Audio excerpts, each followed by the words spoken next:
All right, what's going on, fam? This is take number two. Take number two.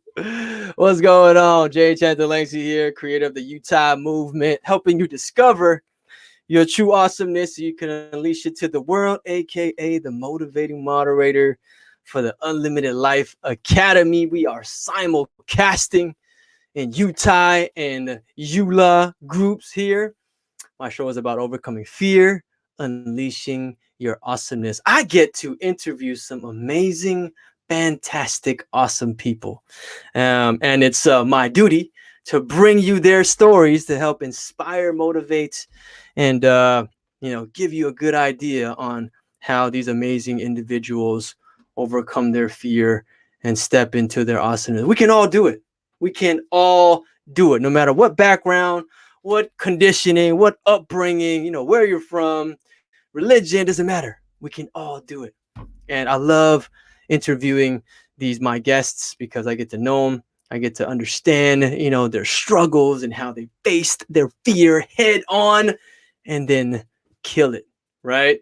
And now they're thriving. It's just an amazing conversation. I look forward to it. So today, because it's Wednesday and I got my show on Wednesdays, I am bringing on another amazing, awesome individual. Her name is Michelle Perry. And if you guys didn't read the bio yet, let me just bring it up here so you can understand who Miss Perry is. So the journey, right? I love her bio too. It just encapsulates everything that she's been through. It gives you a really good understanding of where she's coming from, where she is now, and where she's going. I love it. All right, the journey.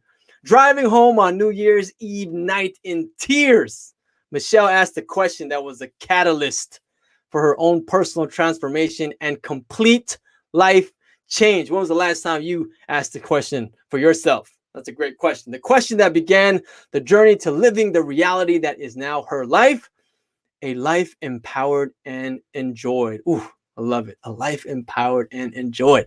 A life that ignites fire and passion and laughter and joy on a daily basis. Yes.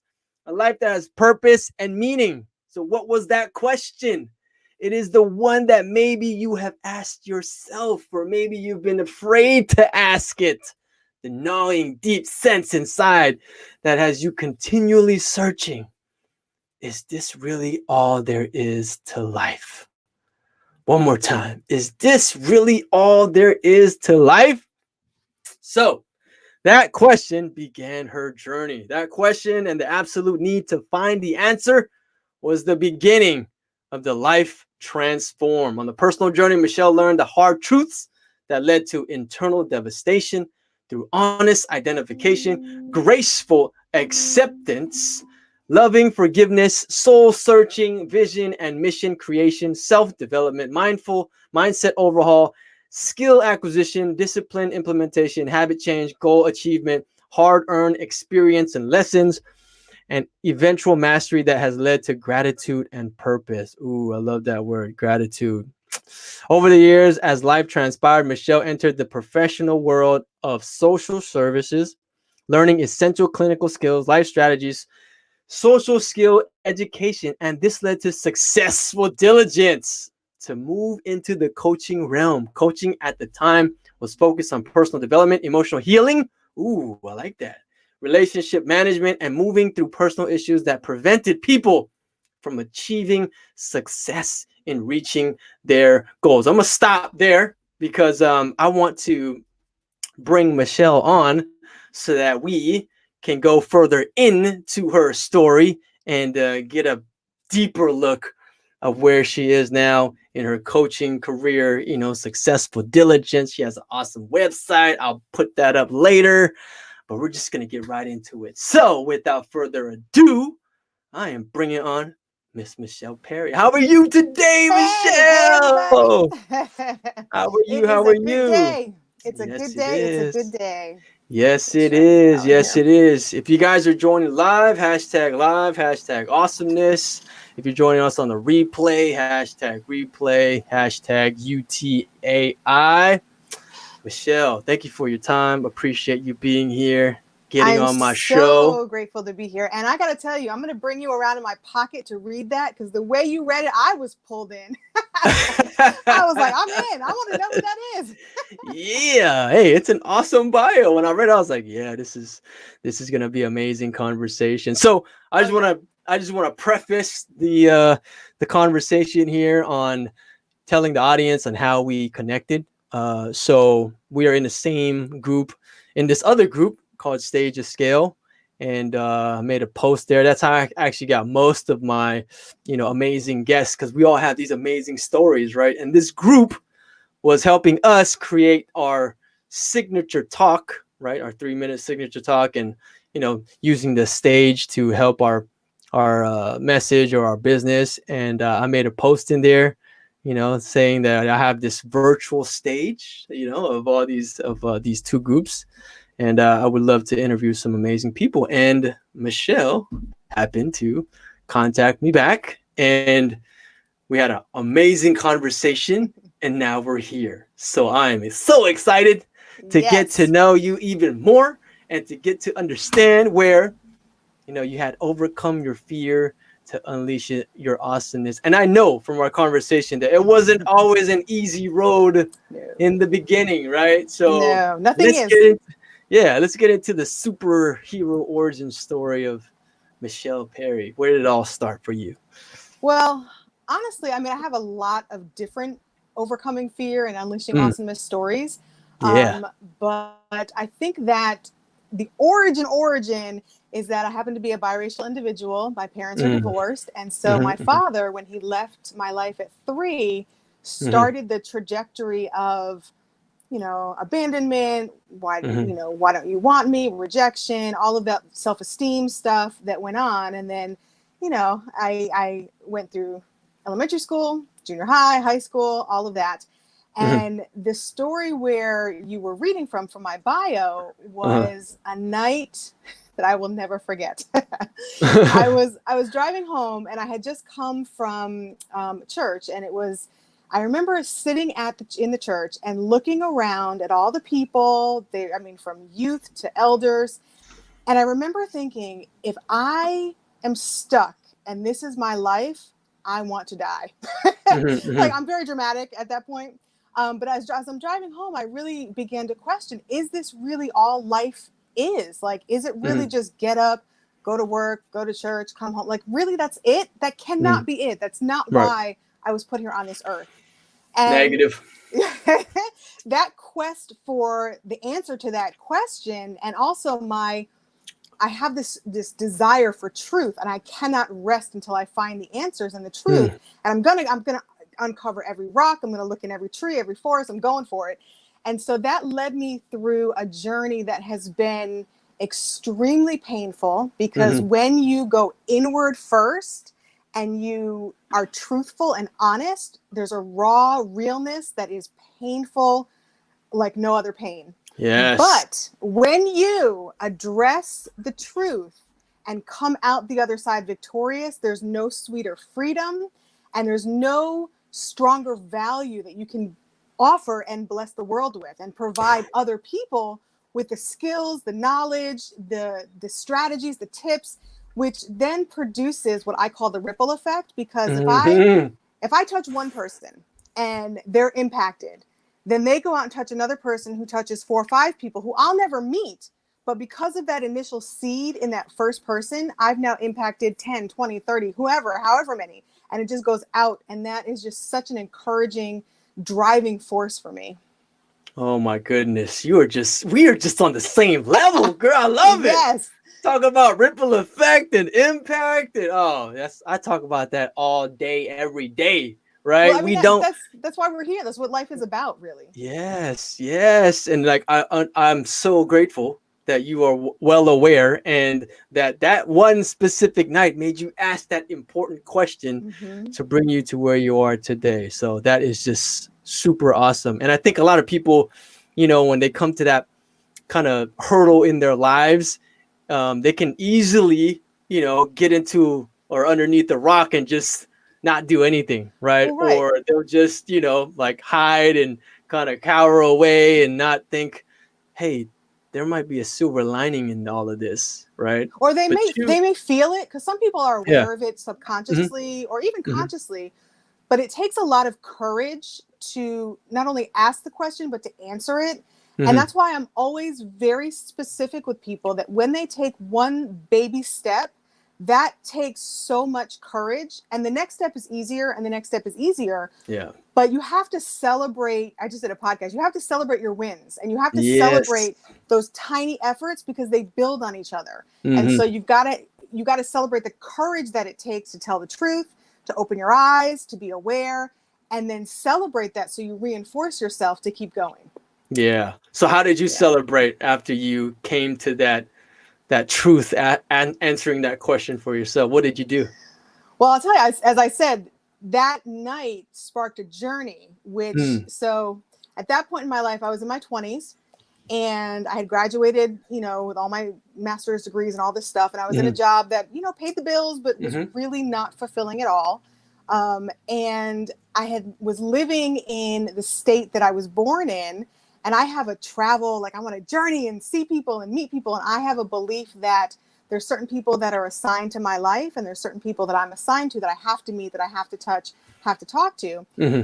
And so I was single at this time. I was entering into my 30s, and Right. I was doing the online dating thing back when it was still Oh. new. So there was like Black Voices, AOL.com, and Oh all those wow.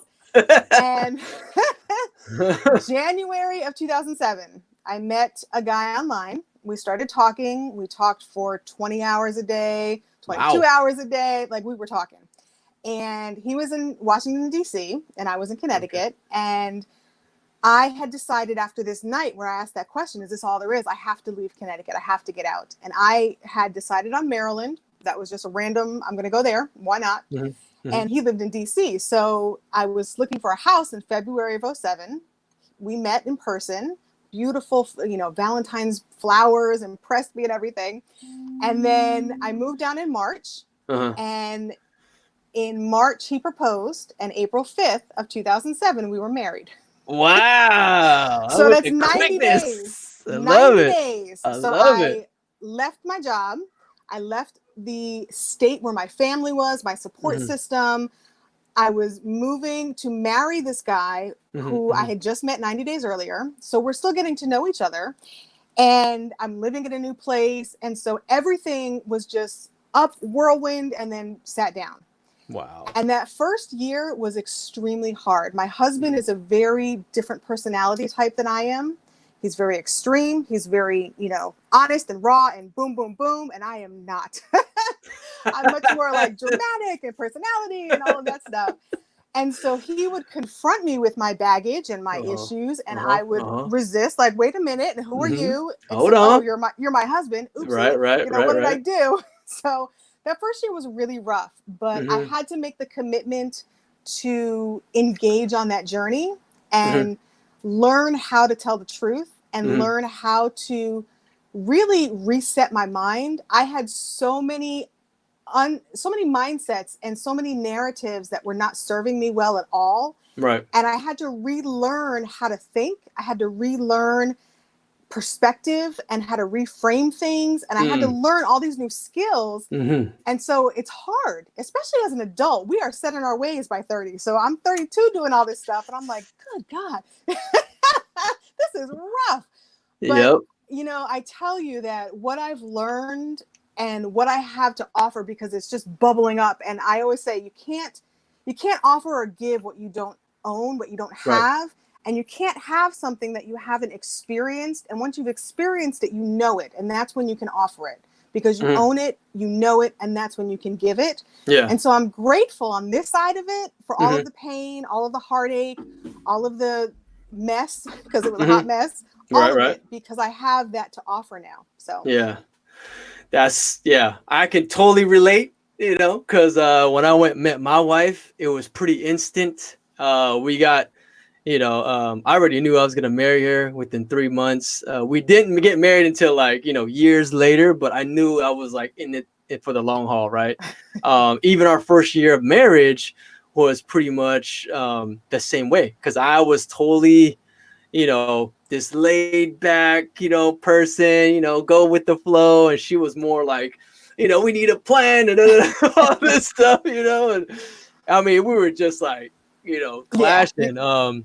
But that's what marriage does. You have to stay committed and then really look inside yourself to see how, you can make this long-term commitment with each other better. And I tell her all the time. It's like, I think you are supposed to be in my life because you're supposed to teach me empathy and patience and sensitivity, stuff that I knew nothing about, right? I was a hot-headed, stubborn, like, I mean, I was really, easygoing, but it was just, when it come to hard conversations, I would just remove myself from the conversation, and I would always get upset, or angry. Those are like my two go-to emotions: anger and frustration, and leave the room. A lot of men do that. Like my husband had a temper issue, and Mhm. he struggles with like ADD and different types of things, and he also had cancer and all the Ooh, stuff. yeah, So and we can talk about that too. But yeah, one thing that I have been able to offer him, and it's been such a I'm so grateful to be able to see the growth, is yeah. that there's a way of communicating, especially in marriage, but I think in every relationship, whether it's personal, business, whatever, Mhm. there's a way to communicate where the other person can actually hear you and receive you. Right. And there's a way to give feedback, a way to hear feedback, a way to receive it. And there's certain language. Language is so important. And I think Mhm. people undervalue language. The way that you say something and the words that you use, they matter, and they have power, and they have value, and it's important to always remember that, because once they're out of your mouth, you can't take them back. Yes, I totally agree. I had to learn all that. I had to learn all that. Like, just that's why I always give credit to my wife because she's had to teach me all, even through our most like tumultuous times and arguments and hard discussions. I literally had to like rework my vernacular, rework my nonverbal Mm-hmm. cues, because I mean, like I said, she's hypersensitive. So every little, increase in tone and in voice, Mm-hmm. just like my facial expressions, which I was so Yep. aware of at that time.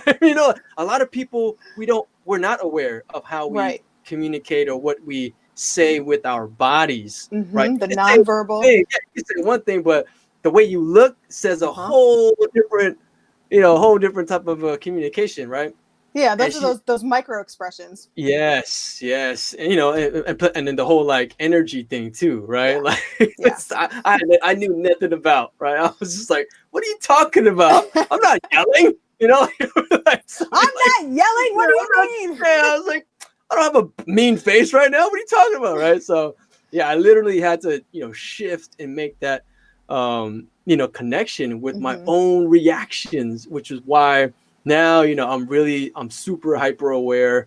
I'm like, I make it a point and an intention to speak the way I need to speak so Yeah. that my ideas and my responses are conveyed correctly. I mean, this even goes beyond our marriage. I mean, this has helped me with clients, with my Mm-hmm. kids, with in-laws, like everybody. It's like, I got you. Even Right. though I'm like getting pretty frustrated inside, I was like, I understand your concern. It's just But it like, allows your message to be heard, and it allows right, people to sort of connect with you and be yeah. present with you, which is needed. Yeah, yeah, and I think you're absolutely right. The communication part is so key, and it's not just even relationships; it's everything, right? Communication is so important.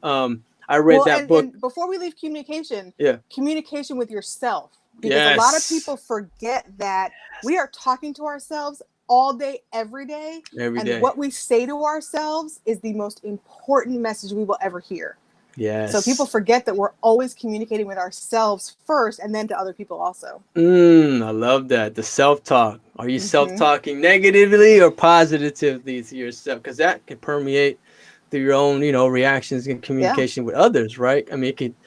A lot It of the affects your perception. It yeah. affects your perspective, your viewpoint. I mean, we Mhm. just had my husband and I. We had so I always say the biggest thing that causes disruption in relationships is not communication, but it is unmet expectations. Ooh. And so we had many unmet expectations that we had not talked about. And so we were having some friction. And just this last week, we had a conversation. It was very raw. It was like 2 hours long. And we were able to really talk and communicate using the I messages. Well, I feel such and such when this happens because of such and such. And what turned out to happening is that I had an expectation and I was misinterpreting his action, which then led to him misinterpreting my reaction. And it was this whole bunch of misunderstanding, misinterpretation, unmet expectations, because we weren't talking in a way that we could hear each other. Right. Wow. We're getting a relationship masterclass. I love it. Hey, but it's needed, because that's the hardest thing, right? Is to be in it doesn't matter what type of relationship, because we have client and, service provider relationships too, because they expect things and we think that, they should know, what our expectations is. Sometimes they don't. Like, in my digital marketing agency, like, I don't know how many times I had to talk to a client and I'm thinking they know, like HTML, or they know specific things about, WordPress or, ClickFunnels or something. They're just like, what's that? And I'm like, oh yeah, that's right. You have no idea what I'm talking about, right? Right. Yeah. So you have to really explain, come into the conversation as like they don't know anything, and you have to be patient and, it's patient enough and understanding enough that, you have to really, get it, explain it to them so they fully understand. And I think, but in order to do that, right. You have to first know yourself. So you Yeah. have to be self-aware and be able to talk with yourself. I'm a little distracted because I feel like the light is leaving my room. I'm going to turn on my other light. Go ahead. Yeah. Can I do that? Yeah, for sure. It's going to be like a little yellow, so I apologize. But hold on one second. I'll be right back. I promise. It's all about the lighting. We always got to get the lighting. So guys, if you're joining me live, #live, put some questions in the comments. If you have any comments, let me know so we can ask Michelle here. I feel like I'm bright again. Yeah, there you go. Wow. Gotta let the brightness shine. Let the brightness shine. Let it in, girl. Let it in. Let it out. Yeah. All right. Sounds good. So now, from that moment where you had that, immense, important question answered, which brought you to this journey, right? You had a long career in the social work, right? I did. And actually that choice came out of so sometimes you feel like professions choose you and other times you choose the profession. Right. So I never really wanted to go into social work. I wanted to be a teacher. Okay. But when I was in high school, so I'm gonna give my age here because I graduated high school in 92. Okay. My senior year of high school, so January 2nd of 1992, I was in my senior year English class. And it was right before the bell rang, so we were all just talking and chit-chatting as teenagers do. And I remember looking out of the corner of my eye to the corner of the room, and there was a boy who was sitting there, who I've known my entire educational career. Wow. But he was that kid that was weird and didn't dress right and nobody really talked to. And he had a small smile on his face that day. And I remember thinking, that's so weird because he never smiles. Right. And then I turned back and I was talking to whoever. And in the next moment, we hear these strange sounds coming from the corner. And so I look over and this boy had this like white thing coming out of his mouth. And I was like, what is that? Is this gum? Like, what's going on? Right. He's making all these weird noises. And then he starts convulsing. And everyone's like, oh my God, he's having a seizure. And I said, that's not a seizure. And so they start rushing us out of the room. And I was the last person to leave the room. And what I saw him die. What he did is that he had a styrofoam cup with a pencil. And I remember him stirring it with that little smile on his face. And he drank cyanide. And he did it specifically in our second period English class because we had all been together the whole course of our career. And it was almost like a spiteful act. Like, you all never noticed me. You all never paid attention to me. No one talked to me. But you're going to remember me for the rest of your life. And he was right. I mean, we remember him. And so when we walked out of the room, I literally was the last one out. And I saw him on the floor and he was dead. And that moment was what changed my life. My life has been changed a lot. But that moment was what created that seed of serving. Because I remember having watching him in class and wondering about him, but I never had the courage to talk to him. And if one person had paid attention to him, if one person had talked to him and encouraged him, smiled, he may not have done that. And so that has been a driving force for me to always, I don't care who it is, a stranger on the street, I don't care where I am, you're going to get a smile and a word of encouragement from me, because that could make the difference. And the power of attention can literally save a life. And that was what brought me into social work, because I realized the power that we can have on other people and the impact that just a small bit of attention can have. It can literally save a life. Wow. That is such a, thank you for sharing and for your vulnerability there. That's, wow. Yeah. That's oh wow. I'm just blown away right now. Yeah. Hey, that would definitely change my, outlook and perspective as well. And I'll And tell you, people were getting sad and and we, I think they named the gym after him, and they planted a tree in his name. And I remember I was pissed. I was so mad. I was like, he was, because my perspective was, it was a spiteful act. Now, I don't know what was going through his mind. I mean, to be that devastated in life that you want to take your life, I can't even imagine. Right. But I remember being so angry at us, the people who were left, because why give him the flowers now? Why give him the attention now? When he was here, we didn't do it. And that it took me in college to my sophomore year. I took a creative writing class, and words have always been a comfort to me. Journaling, writing, words have always been a real comfort. And so I wrote a short story, an essay, and I reworked that thing the whole semester. And it was the story about him and death and working through those feelings. And it wasn't until then that I was able to really process it. And that was when I changed from teaching to social work. So, wow. So yeah. Yeah, it's so important to process trauma and process emotions. I'm in the holistic healing space, and I'm learning so much about trapped emotional energy, and things like that could stay with you. But yeah, I totally agree. The whole attention thing, it's so important, and that's why even with doing, like these lives, or like sharing your message, sharing your story, I always tell people, like, you never know who you can affect. You never know who had to listen to it some way, somehow, right? And you never know what it is that's going to impact them. It could be something so random, like, oh, I didn't think that would even matter. Right. It's the simplest things, the simplest acts, like smiling at someone when they come through the door. Like, hey, how are you today? Like, hope all is well. Or, just small things like that we kind of overlook, because we're always like, so engulfed in the continuity of life. Like, we have to get to where we need to go, but then all these other things, people around us are just, this is like walking, whatever, right? So we're not even paying attention. Life is busy, but kindness and people matter. I mean, in all the stuff and all the things, when you get to the end of your life, what do you have? The people who are in hospice or dying, what are they thinking about? They're not thinking about their cars, their jobs, their money. They're thinking about lost moments that they could have, should have, would have, regrets, relationships, things that they wish they had done differently, ways that they could have acted towards someone's but didn't, apologies, all of that stuff that really matters, that we can be paying attention to now.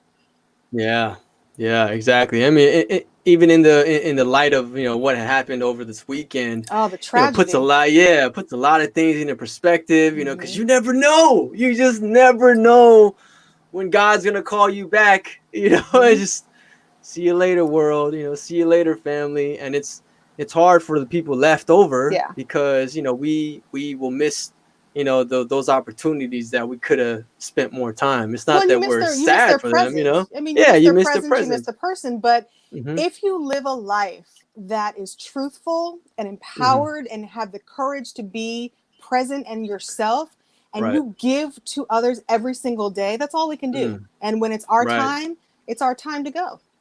Right. But exactly. I mean, it's still tragic what happened. Yeah, definitely.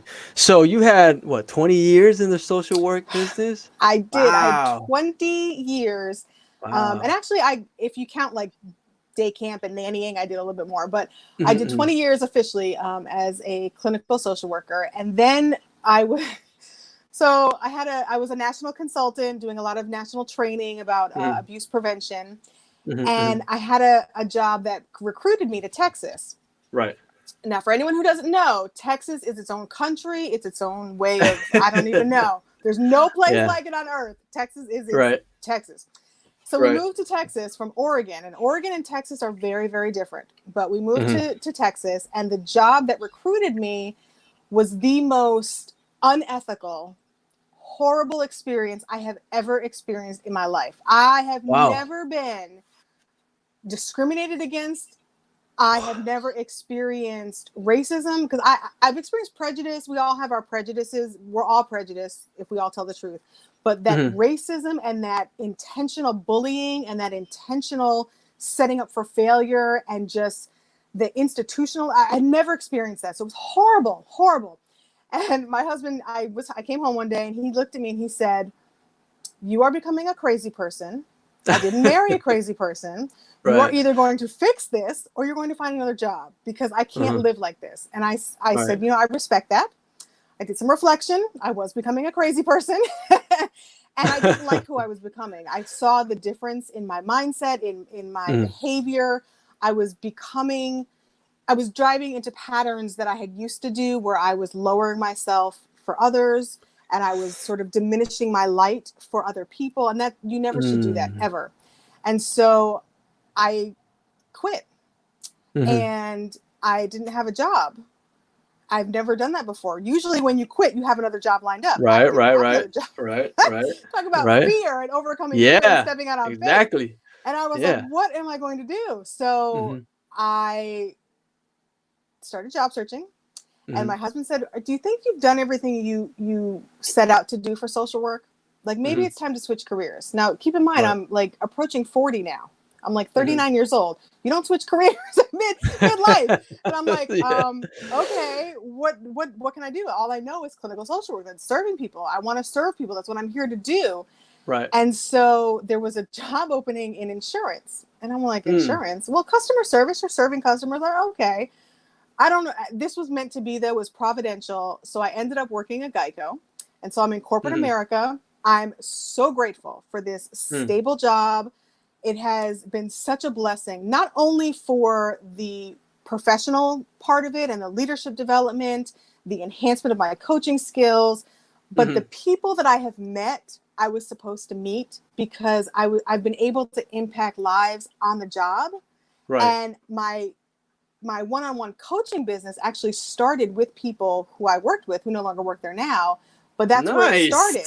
And so that sort of gave me the seed of, wow, I can still serve people, but earn money a different way, because I had always had it together. And I said, okay. And that was where Successful Diligence took like a left turn and became more of what it is today, because I still have my corporate job because I need the benefits, and until my husband gets his stuff up and running. But, the benefits, the stability, because Warren Buffett's not going anywhere, So I have that. And so I'm able to jump off and build Successful Diligence to really be of service and to really have an impact of empowerment for other people. And it's so exciting. It's so exciting. Yeah. So when when actually did Successful Diligence begin? Like before you got out of that job, or now that you're here in Geico? Successful Diligence actually was created and registered in 2005. So that was when I was still, I think I was in my 20s at that point. And I had no idea what to do with it. But I knew the name came to me, and I grabbed the website for SEO purposes. I'm just saying, it's been really good. Yes. So I grabbed the website, I've kept it, but I really had no idea what to do with it. So I started with the career coaching and helping people, get their careers, their resumes together, which is sort of like in that, what do you want to do with your life vein, and, helping people understand their skills and what they need to do. And that was where it started. And then when I went to the clinical social work field, Successful Diligence took a back burner and was really just sitting there. And it wasn't until I started the coaching, being in corporate America, that I revived it and was like, oh, this is what Successful Diligence is for. Even the names, diligent efforts, you find success. Like it all made sense. So that's amazing. It's awesome and cool that the universe, will give you this idea when it's not even meant to activate at that point in your life, right? And then you go back, you're like, wait, I got this website. Now, when the time is right, when the universe and all the things align and things are happening in my life, this is when I will relaunch and make it happen, Well, right? what's interesting is that my cousin had sold the website name, domain name. And I Mm-hmm. remember being so mad. I said, "You got to get it back." And he actually had to pay triple what he sold it for to get it back for me. Yeah. And I really believe that there's seasons and timing in everyone's life. And Yes. I was not the person that I needed to be back in Mm, 2005. There's yeah. no way I could have been doing what I'm doing now with Successful Diligence because I wasn't the person who could offer that and have that. But Right. now that I've gone through the journey of life and all these experiences and learned all these lessons and completely revamped my mindset and Yeah. I'm empowered so I can empower others, but I wasn't empowered back then. I was still in that journey. And so when the season was right and the person that I am, I'm finally here. Now I can flourish because I have something to offer and the container is there for me. Wow. I So love sometimes you have the seed and what do they say? The bamboo, it takes like what, 10 5, years. Yeah. 10, 5 to 11 10 years. years. Yeah. And then it Get grows up. and shoots up like Yeah. 7, 12 feet in like a Yeah. year. So, Yeah. you got to be in the dirt for a while and you got to Yeah. be watered and Yep. go through the different seasons and have the Right. tornadoes come and go. But eventually you have one leaf come up, then another leaf come up, and then your tree just starts to blossom. Yeah. I love that how you said I was empowered so I can empower others. You Yeah. have to take Yeah. some time, to understand who you really are, Yes. self-care, some, me time to Oh, really, yeah. really reflect and, look inside you. That was the same for me too. I had this crazy like self-development journey, which I am still on a daily basis. But if I didn't make that choice, if I didn't make Mm-hmm. that decision, because, decide, you have to cut out every single possibility and stand forward, to be focused. When I made that decision to focus on myself to be better, man, everything just started happening, right? Everything Yeah. was just like Yeah. magically, oh, like, this situation got better, this person that gave you stress, like kind of just moved out the picture, Well, like, because you become a different person, so you right, attract different to you. And it's right. when you decide, it's more about changing your decision because when you're not making a decision, you are making a decision. You're accepting Mm, what is. yes, And so when you don't move and you don't make a choice, you are that is making a the choice for decision. things to stay the same. So you made a Yes, choice and had the courage to say, I want something different. And then you yes. could then implement those actions and become something different. And when you become something different, there's certain people, certain energies that don't feel comfortable around you anymore, and Hmm. that's a good thing. That is a good thing. And it's something to celebrate because it demonstrates the growth Hmm. and the evidence of courage that you had for yourself. Mm, And I just want to say one thing about self-care because a lot of people think self-care is like the lotions and the mani-pedis and nah, let me go for a walk and even right. exercising. All of that is really, really good for physical self-care, but there's also emotional self-care and there's Mm, also mental self-care, psychological self-care, and that is just as important as the physical self-care, and people yeah. forget about that. I love it. Man, that's some golden nuggets right there. Emotional self-care, mental Mm-hmm. self-care. That's why I meditate every day, family. You should meditate. Come on, like everybody should. Just 2 minutes of silence to yourself, Well, and it's just interesting because when you're in silence, you can actually hear what you're thinking. And yes. I encourage people to journal. I have a whole course Mm-hmm. and a module about journaling. Mm, But oftentimes people don't realize what they're thinking because we never pay attention to it. And you right. have to identify where you are before you can go to where you're going to go. So you have to identify, where am I? Who am I? What am I thinking? What's my Mm-hmm. perspective? What are my narratives? Then where do I want to go? And then you can make a plan with the steps to get there. Right. Exactly. So let's get into this whole module, like success thing. Like, what do you offer your clients or people that are looking up successful diligence? Like, what are they gonna get? Well, they're going to get a website in flux because we're still emerging and evolving. The Right. theme Right. of right now is like the butterfly. So I Mm, have 3 different courses, and okay. those are available at the school. There's a link on the website. Hmm. There's a free empowerment mindset course that you can take. Ooh. There Yeah. is a butterfly impact course, which is all about having an impact and creating a legacy. And then there's the total transformation course. So it's the butterfly transformation. And that's the module where I have the identification, and it walks you through the steps with the tips and the tools and strategies that I learned along my journey. And it offers that in a course. I am evolving the course to put more live elements in there, because I found that my students want more support and they want more interaction. And so I'm evolving to give that, because my goal is to serve. What you need, I'm going to provide. Love it. What you need, I'm going to provide. Exactly. Because my job is to equip other people to live an empowered life and to share the journey. And so that's the school. And then I also have a podcast. And I recognized at the end of last year that I needed to work on discipline and consistency. And I had to finally say, okay, Michelle, rubber meets the road. You're going to either make a change or you're not going to go to the next level that you want to go. So I am now doing a daily episode. Now they're short. They're not long. So some of them are like 5 minutes. Some of them are 20 minutes, depending on the topic. But every single day there's a new episode for this entire year. So that's the Successful Diligence podcast. And that's on most podcast platforms. The Apple Play, the Spotify, all of that stuff. Bam, and that, again, there's a link on the website as well. Oh, yeah. There it is. There's a link right there to the pod. Every single day. That's dedication right there. That's every consistency. Day. Recently, I wasn't feeling well, and also I hung out on Friday with a friend of mine, and my husband said, "So, did you do the podcast?" I said, "Of course I did. I did it in the car before I went." I'm impressed. So, I mean, when you make a decision and you commit to it, you're going to do whatever it takes. No excuses. Consistency is a new currency. That's what they say. Wow, that's amazing. 365 episodes. I'm on episode, I think, 64. I think where I'm at right now. Yeah. Wow. There it is. Go check it out on the podcast, and her website in flux right there is on the ticker. Go check that out. I don't think it's in flux. It looks good to me. I mean, well, and you know what I love to do? I used to have like blue clouds in the background. It was so tacky. Like, I've come a long way.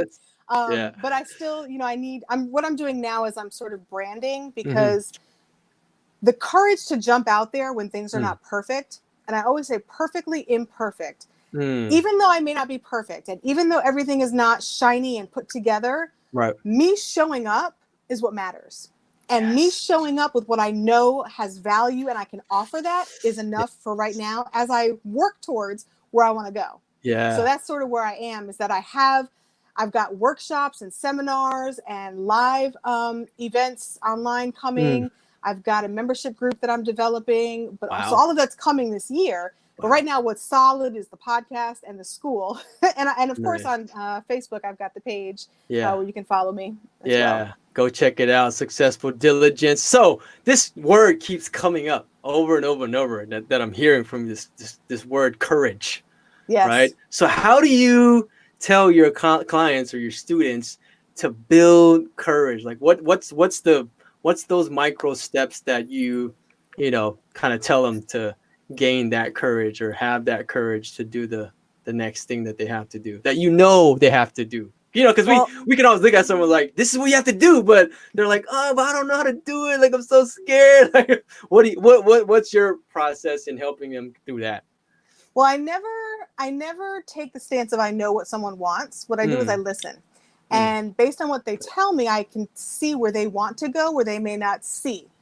And the key, and this is something that will change your life, is to ask different questions. Yes. And so I start asking questions. And the more questions I ask, they inevitably come to it themselves. And so if someone is walking in fear, or if they want to do something and they're making excuses, which is really fear in disguise. If you're making excuses, you're just walking in fear. But there's a reason for it. And you have to understand the reason, get to the root of it to be able to move forward. So I ask questions. I ask questions that make them think. And then I support them and encourage them and celebrate those small wins, which reinforces the actions that promote courage. Because courage is not the absence of fear. It's doing something, taking action, implementing behavior and choices with the fear present, but saying, hey, fear, you're coming along with me. Yeah. That's like, so I encourage and support along the way. Yeah. That's like Brene Brownish right there. I love her. Yeah. Yeah. Awesome. She's good. Yeah, She's yeah, good. yeah. Awesome, awesome. Wow, that's amazing. You know, asking the right questions will Mm-hmm. make them understand themselves to come to their own conclusions what they need to do. But you know, there are those people because I know because I get surrounded with them a lot in my life. Uh-huh. It's like you can ask and ask and ask, but just something is blocking them from really understanding. Even though they come up with the right questions, they're like, but their behavior is not reflecting what they need to know that they have to do. Well, So that's when you go what into the I can wonder. I wonder mm, why, or oh, my I love it. experience is. I So I wonder, wonder, yeah. what do you think? And go to them as the expert, because some Mm, people don't feel confident enough. And so, mm, I wonder what it would be like if whatever. Or my right. perspective is, or help me with a problem, knowing you're talking about their problem. Help me understand. I'm just struggling to understand something. I wonder what it would be like, or help me understand this. What do you think? Mm, What's your perspective on this? And as mm, people talk and they hear themselves, yeah. there's a shift in awareness that comes. Mm.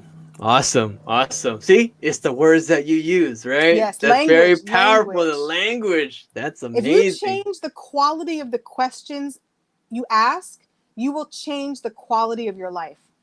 Say that one more time. Oh, come on. That's the nugget right there. Say that one more time, please, Michelle. If you change the quality of the questions that you ask, you will change the quality of your life.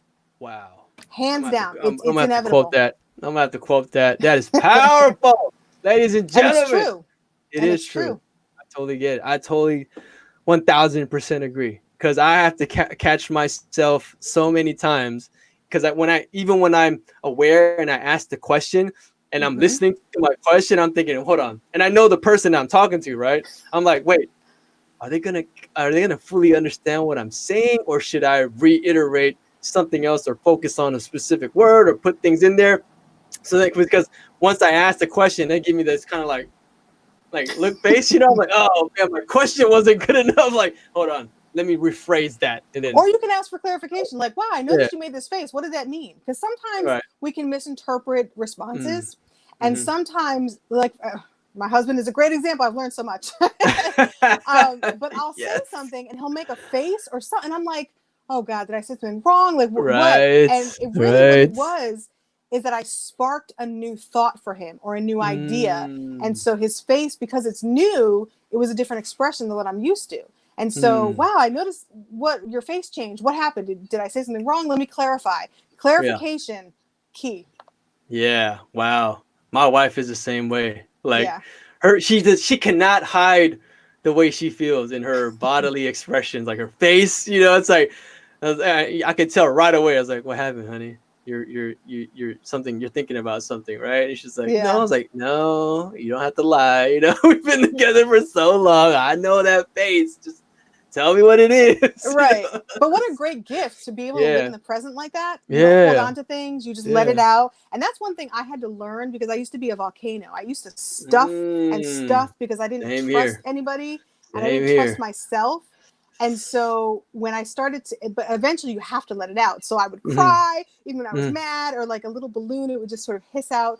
But you have to, in order to be able to live in the present and tell the truth, you have to let those out and not be scared of what you feel. It's okay to Mm, feel angry. It's okay to feel fear. It's okay to feel happiness, excitement, pride. It's okay to feel it. It just has to have its right place so that you're yes. balanced. Yes. Oh man, that just hits such a chord for me because Mm-hmm. I just didn't know. I didn't even know how to feel. It's like feeling. What's feeling? I don't know Mm-hmm. what that is. Like I don't feel anything, right? I mean, Well, oh, you felt it, but you didn't have the language for it. right. Or So I you, didn't know how to process correctly. right. So that was like my huge thing, which resulted in so many other things. After the fact, like in my past relationships where I was like people pleasing, or like Mm-hmm. I was a volcano, so I was just not being able to confront difficult conversations. I'll just like storm out, and nothing gets solved, and I'm just here just having all these emotions that I don't even know how to process. But Just like, oh man, how amazing though that you had the courage to learn the skills and to admit, okay, yes, this is not working yes, for me. This is right, not serving me. I've right, got to make a right, change, and to yeah, seek out that new information. I know you're reading books every month this Mm-hmm, year. mm-hmm, So getting that mm-hmm. new information, Yep. whenever you get a new idea, a new seed, it sparks your own creativity. And Mm-hmm. what's interesting about our brains, and I find our brains fascinating, Mm. is that when you start to do new things, you create new neural pathways. Yes. And the more that you stay in that lane of reinforcement, positivity, learning, courage, strength, whatever it is, the stronger those pathways get and the Mm-hmm. weaker those negative pathways are until they actually die. Yep. And so that's why it's important to be consistent and to reinforce. And even if you don't feel it, it's talking about self-talk and changing your narrative. Even if you don't feel it, you talk to yourself nicely, because that's creating a new brainwave. It's creating a new neural pathway. And eventually you'll feel it. You'll catch up to it, but say it anyway. Yes, it's all science. It's Yeah. a lot of studies, like she said, creating Yes. neural pathways. Jim Quick, he talks about, and after you create those neural pathways, your brain does not go back to its original size. It just It keeps can't. expanding and expanding and expanding. And like you said, those other pathways will get weaker and weaker and weaker. So You ever notice amazing. that you can't unsee something? Yep. You Yep. can't unknow something. Yep. Once your brain integrates it, it's going to grow. Your brain actually physically gets bigger too, but you can't unknow something, so you're never in the same place again. It's almost like a river where you can't touch the same drop of water because it's continually flowing. The same is with life. We only have 24 hours a day, and each moment it's going to pass by, never to be the same moment. But you can take advantage of it and incorporate the newness, and you become that new person. And biologically, every 10 years to our cellular level, we are a completely different person. Yes, I love it. Exactly, because everything just sheds, cells die. You're totally physiologically a brand new person. Literally. I had that, understanding too, because I was thinking I was never able to like hold my breath for a long time. Even though I lived near the water, it just never happened. I was a smoker for such a long time. I Well, quit. that's why. Yeah, and then now I'm just thinking, man, I learned this new breathing technique, and now it's like 2 minutes and 45 seconds I can hold my breath with with blowing out, but just by learning, Wim Hof's new breathing technique. And it's just like, now I'm just like, what if I can go 3 minutes? What if I can go 4 minutes? Like, wow, this is gonna be amazing, right? So yeah, you don't know the limitation. You don't know. Yeah, And you it's never so know how much far you can go. Exactly. I love it. Talking about books, are you reading any books right now, or getting into anything? I'm always reading books. Right now I'm reading a lot of leadership books. And I've got a stack. I'm like looking over at my stack of books. Any John C. Maxwell up in there? Oh, I've read every book that he's ever written, including taking a lot of his seminars and his classes. He's an awesome person for leadership. But also a lot of financial, because now is the season to get financially fit and to be diligent with finances. And it's not easy. Oops. Oh no. Oh no. Hold on. Did I lose you? It's all dark. There you go. I came back. I was trying. I got a message and I was like, oh no. I apologize for that. But now is the season to be financially fit, and with the world where it is. So I'm reading a lot of financial books to get wisdom and knowledge that I don't have and didn't have. So a lot of the books I'm reading are financial, leadership focused. Radical Candor is a book I'm reading as well. It has to do with feedback and being honest, but yet giving feedback in a way that can be received. Yeah, definitely. Wow. So we're like kind of on the same path here. Like everything that you're doing, like I'm just resonating with this so much, because like I'm the same way. I'm like, I suck at finances, so I'm like reading finance books. I'm reading a lot of philosophy stuff, handling emotions, feedback too. Like there's one I read about just recently, Emotional Intelligence 2.0, to understand, all those things. John C. Maxwell is on my shelf here too that I'm reading. It's like, man, like everything you're saying, it's like, dude, we have like the same life. This is awesome. That's why we connected. That's like energy connecting with each other, because we're giving out the same type of vibrations. Exactly. I love it. But in our own specific way, because there's no way that I can do what you do. There's no way you can do what I do, even if it's the same.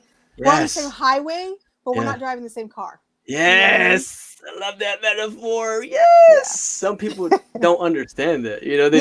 They start to compare and then compete, and then it's like, oh, now I can't do it. It leads to like inaction, right? Because they get so like But then that goes debilitated to your by your own self-confidence thoughts. and your Right. self-image. But Right.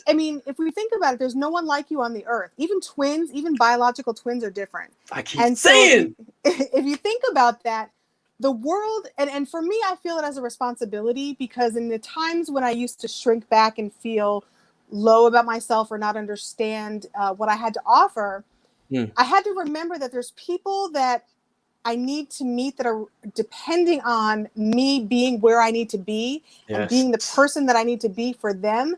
They are depending on that. And so it's my duty to evolve into my best version of myself for those people.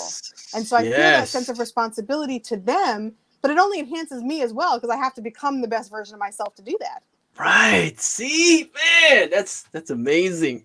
I feel the same way. It's like I have this duty to serve, and I have to be like at my optimal best, which is why I take intentional hours to myself to work on myself, so I can give it everyone, my all, the people that I serve and the people that I hopefully impact, so they can feel that ripple from me, so then they can go on and make their own ripples. Right? Like what you were talking about. Intentional self-care. Yes. Intentional self-care. Which is taking care of yourself.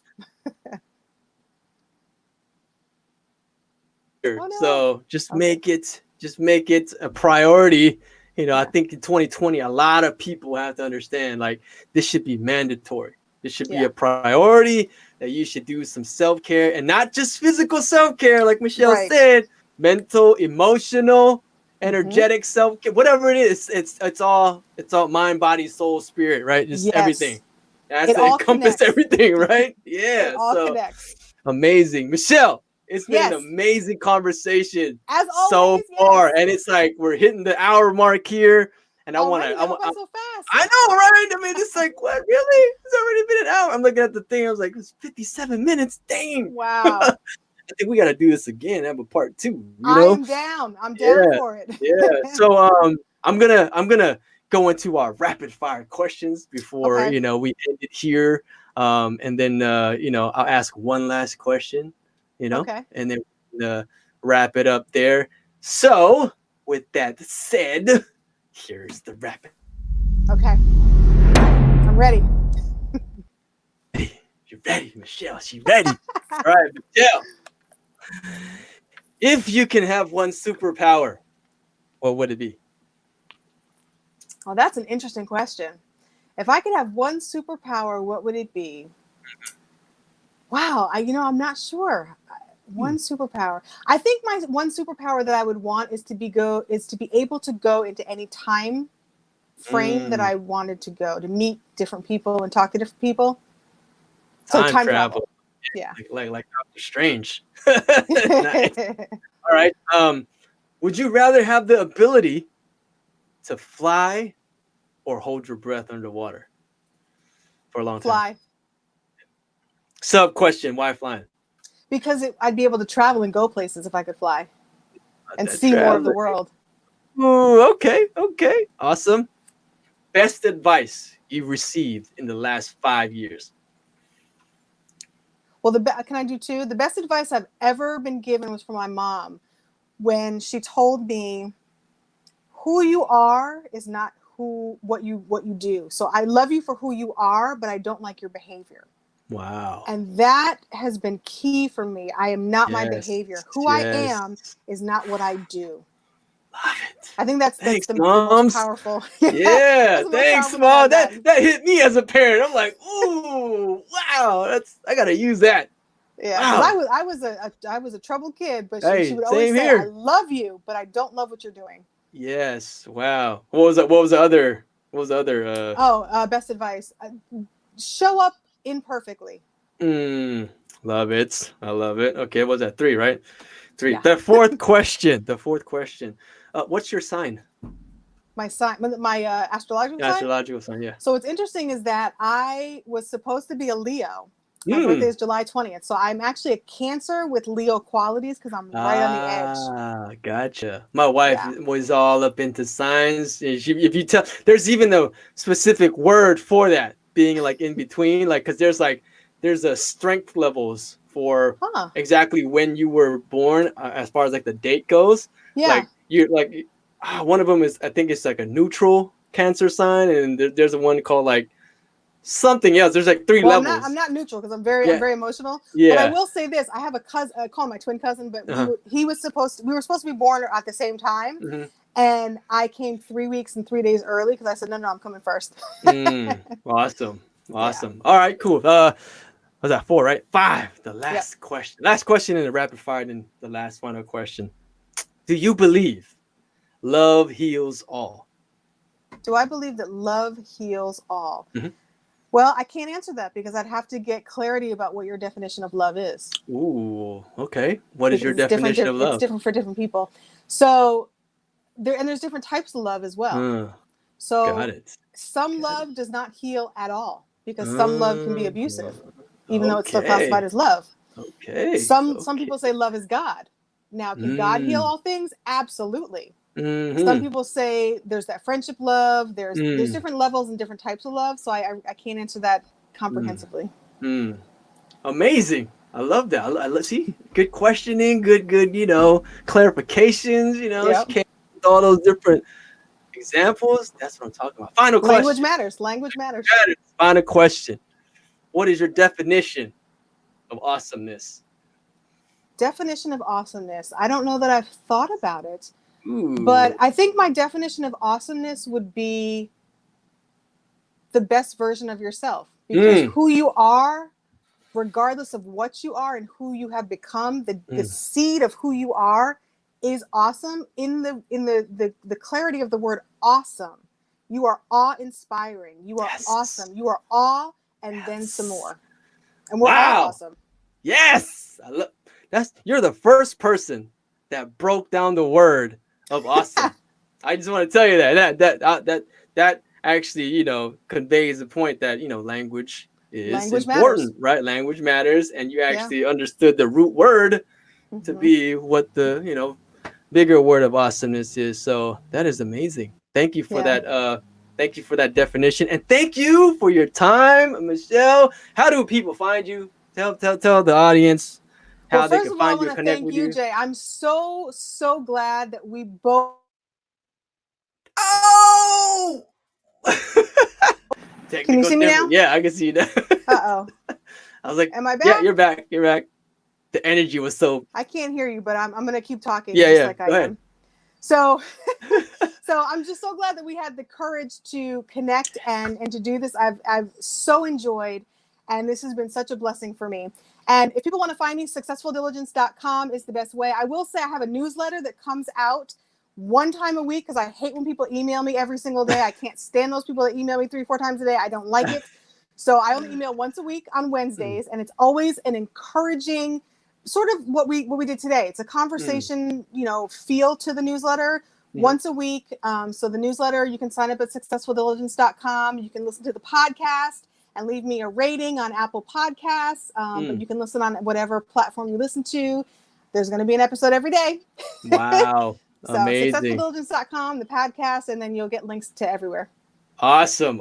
Cool. So everyone knows that. I put the links in the comments. I put the links in here. I lost your audio, so I can't hear you. Oh, okay. Well, we're going to end it here right now. So I have everything in the comments. Sorry for the technical difficulties, but thank you so much, Michelle, for your time. I appreciate it. We have to do this one more time. I'm sure we will.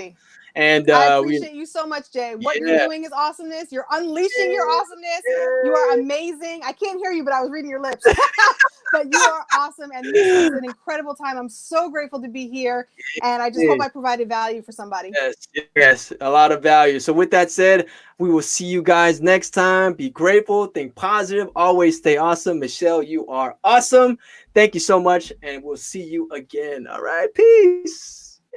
Unlimited Lifers, are you ready for the show? The show is brought to you by the Unlimited Lifers. Hey,